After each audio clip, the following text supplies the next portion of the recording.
পশ্চিমবঙ্গের রাজনীতিতে একটা বড় ওলটফের হয়েছে। এই খুব শীঘ্রই তৃণমূল সরকার তারা হেরেছে এবং বিজেপি তারা ক্ষমতায় এসেছে। দেখা যাক এই বিজেপি সরকার কৃষকদের জন্য কতটা ভাবে, কতটা আলুর শিল্পের জন্য কাজ করে, বা সামনের তো 5টা বছর রয়েছে, দেখা যাক এরা কি করতে পারে।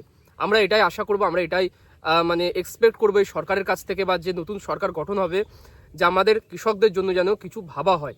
আলুর যে চাপান, সেই চাপানের কালোবাজারি যেন রোখা হয়। আলু বীজের যাতে বীজ আমাদের এখানে তৈরি হয়, বা বীজের সংরক্ষণের জন্য যাতে চেষ্টা করা হয়। আলুর দাম যাতে বাড়ে সেদিকে নজর দেওয়া হোক। বিভিন্নভাবে আলুর কৃষকদেরকে ভর্তুকি বা কোল্ড স্টোরেজের ভাড়ার উপরে মকুব বা একটা ছাড়, এসবের ব্যবস্থা করা হোক, তাহলেই আমরা খুশি। আমরা কোনো নেতাদের চাটুকারিতা করি না, কোনো নেতাদের বা কোনো রাজনৈতিক পার্টির আমরা কিন্তু কোনো সমর্থক নই, বা ঘোর সমর্থক নই। সমর্থক হতে পারি কিন্তু ঘোর সমর্থক নই। এমন নয় যে অন্ধ বিশ্বাস আমরা কিন্তু কারোর ওপরে রাখবো। কারণ হচ্ছে যার উপরে আপনি অন্ধবিশ্বাস রাখবেন সে আপনার মেরে চলে যাবে, এটুকুই। আর আর এর চেয়ে বেশি আর কিছু বলবো না। কথা হচ্ছে একটা সরকার গেছে, আর একটা সরকার এসছে, এরপর আমরা এটা এক্সপেক্ট করতেই পারি যে বেটার কিছু হবে, ভালো কিছু হবে, কৃষকদের জন্য ভালো কিছু হবে। এই আশা নিয়ে আজকের ভিডিওটা আমি শুরু করছি। আজকের দিনে আলুর দাম বিভিন্ন জায়গায় কি হচ্ছে না হচ্ছে, আলু আজকে কত টাকা দামে বিক্রি হচ্ছে, কোল্ড স্টোরেজ তো খুলেছে আপনারা দেখছেন, ডাম্পের আলুও কিন্তু পাশাপাশি বিক্রি চলছে। তো যে যে জায়গায় ডাম্পের আলু রয়েছে সেখানে ডাম্পের আলুতে একটা বাজারটা একটু ঊর্ধ্বমুখী দেখা যাচ্ছে। কোল্ড স্টোরেজের আলুটা ইতিমধ্যেই কোল্ড স্টোরেজের আলুটাও কিন্তু ঊর্ধ্বমুখী হয়েছে, তবে হ্যাঁ আজকালে কোনো দাম বাড়েনি, দামটা স্থিতিশীল অবস্থায় রয়েছে। তো কি দাম কোথায় যাচ্ছে, কোন জেলায় কোন মোকামে কি দাম যাচ্ছে, সেটা আমি যতটা খবর পেয়েছি আপনাদের কাছে রাখার চেষ্টা করছি। ভিডিওটা সম্পূর্ণটা দেখবেন। আর আপনাদের কাছে একটা রিকোয়েস্ট, আপনারা মোটামুটি অনেকেই প্রায় ধরুন 10,000 জনগণ ভিডিওটা দেখছেন, বা শ্রোতারা ভিডিওটা দেখছেন বা শুনছেন। তাদের মধ্যে আপনারা প্রত্যেকের তরফ থেকে আমি চাইবো একটা করে লাইক যেন এই ভিডিওটা আসে, একটা করে লাইক আসুক, এবং আমি আমার সর্বতভাবে চেষ্টা করব যে আপনাদেরকে সঠিক খবর আপনাদের কাছে পৌঁছে দেওয়ার, বা আলুর জন্য, আলুর শিল্পের জন্য, আলু কৃষকদের জন্য যাতে ভালো হয় তার বার্তা, তার বক্তব্য এখানে আমি দেওয়ার সবসময় চেষ্টা করি, এবং ভবিষ্যতেও এটাই করব। তাই আমার রিকোয়েস্ট একটাই থাকবে, কোনো পয়সা লাগবে না, কোনো আমাকে পয়সা দিতে হবে না, কোনো আমাকে হোয়াটসঅ্যাপের মাধ্যমে টাকা দিতে হবে না, অ্যাপে টাকা দিতে হবে না, জাস্ট ভিডিওগুলোকে লাইক করবেন। এই ভিডিওয় আমি টার্গেট রাখছি যে 500 লাইক কমপ্লিট করবেন, এবং 500 লাইক কমপ্লিট হলে পরবর্তীকালে আমি চেষ্টা করব আমার চ্যানেলে একটা ছোট্ট করে গিভঅ্যাওয়ে নিয়ে আসার। গিভঅ্যাওয়ে মানে হচ্ছে একটা পুরস্কার, সেটা পরবর্তীকালে আপনাদেরকে আমি জানিয়ে দেবো। তো আজকের দিনের পরে চলুন আপনাদের আলুর দামের বিষয়ক যে তথ্যটা সেটা দেওয়া যাক। কোল্ড স্টোরেজের আলু আপনার হচ্ছে মিদনাপুরে, পশ্চিম মিদনাপুরের গড়বেতা চন্দ্রকোনা রোডে বিক্রি হচ্ছে 350 টাকা প্রতি 50 কেজির বস্তা। ডালা কোয়ালিটির আলুটা, ডালা কোয়ালিটির জ্যোতি 50 কেজি আলু। তো এই যে কোল্ড স্টোরেজের আলুটা প্রতি 50 কেজি 350 টাকা দামে বিক্রি হচ্ছে। গত কয়েকটা ভিডিওতে আমি দেখেছি অনেকেই কিন্তু আমাকে একটা প্রশ্ন করেছে যে রেডি আলুটা 50 কেজি 350 টাকায় বিক্রি হচ্ছে, তাহলে কৃষকদের বন্ডের দাম কেন 200 টাকা? এটা প্রশ্নটা করেছেন। তো সেটার উত্তর আমি অনেকবার দিয়েছি। তো যাদের মনে সেই প্রশ্নটা রয়েছে আরেকবার আমি উত্তরটা দিই। দেখুন, আলু আমরা কোল্ড স্টোরেজে রেখেছি, তো কোল্ড স্টোরেজের ভাড়া রয়েছে, কোল্ড স্টোরেজের ভাড়া, সেখানে যে আলুটা আপনার বাছাই করা হয় তার জন্য লেবার খরচ রয়েছে। তো কোল্ড স্টোরেজের ভাড়া এবং লেবার খরচ এই দুটো মিলিয়ে অ্যাপ্রক্স আপনার 120 টাকা থেকে 125 টাকা অবধি খরচ হয় প্রতি 50 কেজি নেওয়া হয়, টাকাটা কেটে নেওয়া হয়। তো এটা হচ্ছে কোল্ড স্টোরেজের ভাড়া এবং লেবার চার্জ। তো সেটা বাদ দিলে আপনি দেখতে পাবেন 350 থেকে যদি 120 টাকা আপনি অ্যাপ্রক্স বাদ দেন, হাতে থাকছে 230 টাকা। সেখান থেকে ব্যবসায়ীর কমিশন রয়েছে 10 টাকা, বাদ দিন 220 টাকা হলো। আর আপনি যে এক বস্তা আলু রেখেছিলেন, সে এক বস্তা আলু কি আজকের দিনে এক বস্তায় রয়েছে? সেটা নিশ্চয়ই নয়। সেটা হতে পারে 500 গ্রাম কমেছে, বা 1 কেজি কমেছে, শুকিয়েছে আলুটা। কিছুটা আলু হতে পারে কাট পিস যেগুলো আপনি দিয়েছেন সেগুলো কিন্তু বাদ যাবে, এবং সেগুলো কম দামে বিক্রি হবে। অ্যাভারেজ একটা গড় দাম যখন করা হচ্ছে, মোটামুটি কিন্তু ওই 200 থেকে 210 টাকার বেশি আসছে না। এটাই হচ্ছে বাস্তব।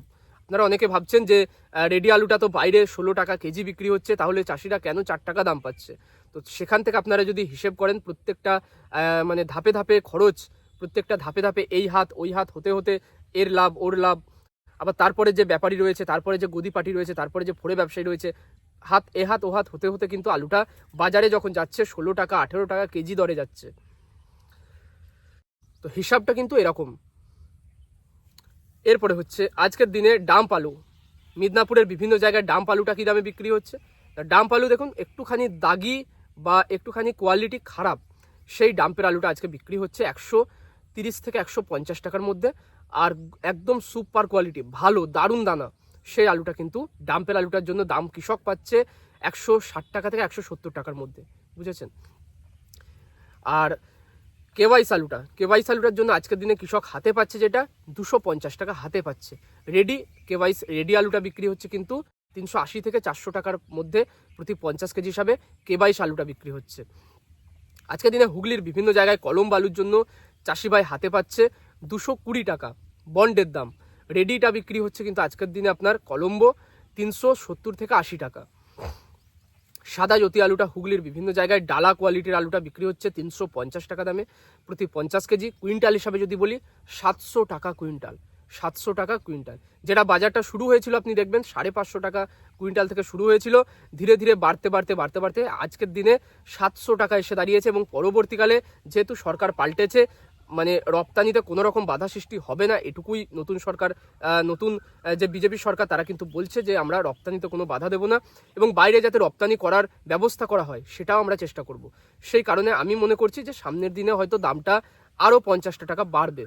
50 টাকা বাড়লে কৃষকের বন্ডের দাম মোটামুটি আপনি 250 থেকে 260 টাকা অবশ্যই দেখতে পাবেন এই বছর যে কোনো একটা সময়। এবং যখনই আপনারা 250 টাকার উপরে বন্ড দেখতে পাবেন, কিছু কিছু করে আলু খালি করবেন, বা এখনও আমি বলবো যে দামটাই রয়েছে আপনি কিছু কিছু করে আলু কাটিয়ে দিন, খালি করুন, অ্যাভারেজে বিক্রি করুন, এখনও কিন্তু সেল করুন, তবে ধীরে ধীরে সেল করুন, খুব বেশি নয়। ফার্স্ট যে আপনি কোল্ড স্টোরেজ খুলেছে যে দামই রয়েছে এই দামে সব আলু বেচে দেবেন, এটাও করবেন না। তাতে করে মার্কেটটা কিন্তু খারাপ হবে, ভালো হওয়ার জায়গায় খারাপ হবে। আপনি কৃষকরা কিন্তু আলু বিক্রি করছেন, আমি যেটুকু খবর পেলাম কৃষকরা আলু বিক্রি করছে না, অধিকাংশ আলুটা কিন্তু ব্যবসায়ীরা বিক্রি করছে। কৃষকরা আপনারাও কিন্তু আলু বিক্রি করুন, না হলে শেষ অবধি যদি ভাবেন যে দেখবো, তাহলে কিন্তু এবছর মার্কেট বিরাট কিছু ভালো হবে না। 500 টাকা বন্ডের আশা তো না করাই ভালো। 300 টাকা বন্ডেও কিন্তু হয়তো একদিন দুদিন এরকম হলো, তারপর আবার নেমে আসছে, এরকম দেখতে পাবেন। মার্কেটটা কিন্তু খুব বেশি ভালো থাকবে না। দেখুন, আমার এই কথাটা বলার উদ্দেশ্য এটা নয় যে আমার আলুর মার্কেটটা খারাপ করে দেওয়ার আমার চেষ্টা, এটা নয়। যেটা বাস্তব কথা, যেটা স্টক রয়েছে, যেটা লোডিং হয়েছে, তার পরিপ্রেক্ষিতে আমি বলছি আপনাদেরকে গোটা ভারতবর্ষে লোডিংটা অনেকটা বেশি, সেই হিসেবেই বলছি যে আলু বিরাট কিছু ভালো হবে না। হ্যাঁ, বাংলাদেশে রপ্তানি হতে পারে, নতুন সরকার এসেছে, এদের মধ্যে আলোচনা হবে।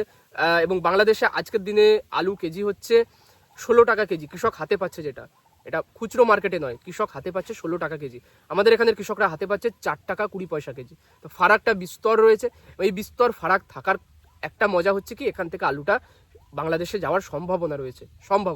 সম্পূর্ণটা ডিপেন্ড করছে সরকারের উপরে, কারণ কেন্দ্রেও বিজেপি সরকার রয়েছে, আমাদের রাজ্যেও বিজেপি সরকার রয়েছে। যদি এদের মধ্যে হচ্ছে বাংলাদেশ সরকারের সঙ্গে ভালো কথাবার্তা হয়, তাহলে কিন্তু নিশ্চয়ই বাইরে আলু যাবে, এবং বাইরে আলু গেলেই কিন্তু আলুর দাম বাড়বে। আর আসাম, ত্রিপুরা, অন্ধ্রপ্রদেশ, ঝাড়খণ্ড, বিহার, এখানে তো আমাদের বাংলার আলু সবসময় যায়, এবং এখন কিন্তু ভালো ডিমান্ড রয়েছে আলুর। দেখা যাক রপ্তানিটা যদি ঠিকঠাক ভালোভাবে এভাবেই হয়, তাহলে কিন্তু আলুর জন্য খারাপ কিছু হবে না। আজকের দিন আমাদের বর্ধমানের বিভিন্ন জায়গায় জ্যোতি আলুর বন্ড বিক্রি হচ্ছে 200 টাকায় প্রতি 50 কেজি। আর যেটা আপনার এক গাড়ির দাম, এক গাড়ি হচ্ছে 40,000 টাকা গাড়ি। আজকের দিনে বাঁকুড়ার বিভিন্ন জায়গায় যেটা ডাম্পের আলু বিক্রি হচ্ছে 120 টাকা প্রতি 50 কেজির বস্তা। রেডি আলুটা বিক্রি হচ্ছে 160 টাকা থেকে 170 টাকা এই ডাম্পের আলুটা। আর কোল্ড স্টোরেজের আলু বা হিমঘরের যে রেডি আলুটা বিক্রি হচ্ছে আজকের দিনে, সেই রেডি আলুটা বিক্রি হচ্ছে কিন্তু 330 থেকে 340 টাকার মধ্যে। হাওড়ার উদয়নারায়ণপুরেও ইতিমধ্যেই কোল্ড স্টোরেজ খুলেছে, সেখানে বন্ড বিক্রি হচ্ছে 220 টাকা সাদা জ্যোতি আলু, ভালো কোয়ালিটি আলুটার জন্য। আর রেডি আলুটা, ডালা কোয়ালিটি রেডি আলুটা বিক্রি হচ্ছে আজকে 340 থেকে 350 টাকার মধ্যে প্রতি 50 কেজি। আজকের দিনে হুগলির বিভিন্ন জায়গায় জ্যোতি আলু, রেডি আলুটা একদম ডালা কোয়ালিটি আলুটা আপনাকে দাম বলেছি, সেখানে বন্ডের দামটা আপনাদের বলা হয়নি। বন্ডের দাম যাচ্ছে কিন্তু 230 টাকা প্রতি 50 কেজি সাদা জ্যোতি আলুর জন্য। বর্ধমানে বিভিন্ন জায়গায় মেমারি, জামালপুর, ঘুষকরায় আজকে বন্ড বিক্রি হচ্ছে 210 টাকা প্রতি 50 কেজি জ্যোতি আলুর জন্য। চন্দ্রমুখী আলুটা আজকে কৃষক ডাম্পের আলুর জন্য হাতে পাচ্ছে 300 থেকে 310 টাকা। রেডি আলুটা বিক্রি হচ্ছে কিন্তু আপনার ডালা কোয়ালিটির যেটা রেডি, প্রায় অ্যাপ্রক্স 450 টাকার কাছাকাছি ডালা আলুটা। আজকের দিনে চন্দ্রমুখীর বন্ড বিক্রি হচ্ছে কিন্তু 300 টাকা প্রতি 50 কেজি বন্ড বিক্রি হচ্ছে। উত্তরবঙ্গের বিভিন্ন জায়গায় আজকের দিনে ডাম্পের সাদা জ্যোতি আলু বিক্রি হচ্ছে 4 টাকা 20 পয়সা থেকে 4 টাকা 30 পয়সা, অর্থাৎ প্রায় প্রতি 50 কেজি হিসাবে 220 টাকার অ্যাপ্রক্স একটা দামে বিক্রি হচ্ছে, চাষি ভাই হাতে পাচ্ছে। রেডি আলুটা সেখানে বিক্রি হচ্ছে 270 টাকা দামে। আজকের দিনে উত্তরবঙ্গের বিভিন্ন জায়গায় ধূপগুড়ি, ময়নাগুড়ি, মাথাভাঙ্গা, সেখানে লাল হল্যান্ড আলুটা কিন্তু আজকে বিক্রি হচ্ছে 6 টাকা 20 পয়সা মূল্যে। এখানে কৃষকরা হাতে পাচ্ছে প্রায় 300 থেকে 310 টাকা। রেডি আলুটা বিক্রি হচ্ছে 360 টাকা থেকে 370 টাকার মধ্যে প্রতি 50 কেজি। কেজি দরে যদি বলি, কেজি দরে যেটা রেডি আলুটা বিক্রি হচ্ছে কেজি 7 টাকা 10 থেকে 7 টাকা 20 পয়সা। কৃষক হাতে পাচ্ছে 6 টাকা 20 পয়সা। তো মোটামুটি যেখানে যা দামের আপডেট আমার কাছে ছিল আমি আপনাদেরকে জানালাম। আর নতুন সরকারের কি করণীয় হতে পারে সেটা আমি নিশ্চয়ই আগে আপনাদের জানিয়েছি, যে সরকারি আসুক তার কি কি করণীয়, কি কি করতে সে পারে কৃষকদের জন্য, কৃষকদের ভালোর জন্য কি কি করা উচিত সেগুলো আমি জানিয়েছি। সেই ভিডিওটা যদি না দেখে থাকেন সেই ভিডিওটা দেখবেন, এখানে বেশি বেশি করে শেয়ার করবেন যাতে করে নতুন সরকারের কানে কথাটা পৌঁছয় এবং সেগুলো যেন বাস্তবায়িত হয়। আজকে ভিডিওটা এখানেই শেষ করলাম।